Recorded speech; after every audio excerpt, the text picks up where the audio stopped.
Welcome back. We're going to do a little Dan's Kitchen life hack for all you life hackers. We're going to do something about some boxed macaroni and cheese so you guys can see how to make it better. So we got your box style macaroni and cheese here. Here's my Indian Tupperware. Here's the cheese packet, all right? It's this grainy, like sawdust. We're going to show you how to make that really creamy.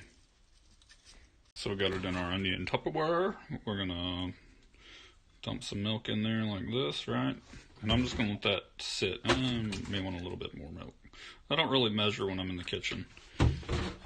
So then we're going to pop that bad boy right in the microwave. We're going to heat it up for 4. And then we're going to heat that up for 45 seconds.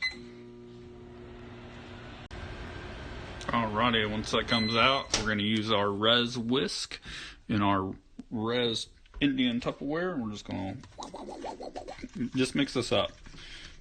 Make sure it's not clumpy, and then just let it sit.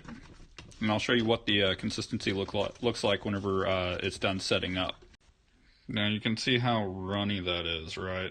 So I've got this all mixed thoroughly. We're just going to set it to the side. I'm going to cook my noodles, and then once they're done, I'll show you what that consistency looks like on your cheese sauce. See if I can get this cheese sauce under some good lighting, but it's really thick now. And you'll see this once I mix it in, what the consistency looks like, and it just makes it really creamy. Alright, now I've got it all mixed in. You can see it's pretty thick and creamy. And there's no bits, no little dry bits of the powdered cheese in here. And that's just a life hack on how to make it creamy and better than, the directions on the back of the box.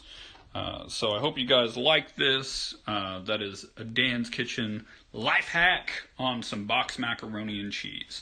Thanks for watching. Please make sure you guys follow, subscribe, all that goodness. See you guys later.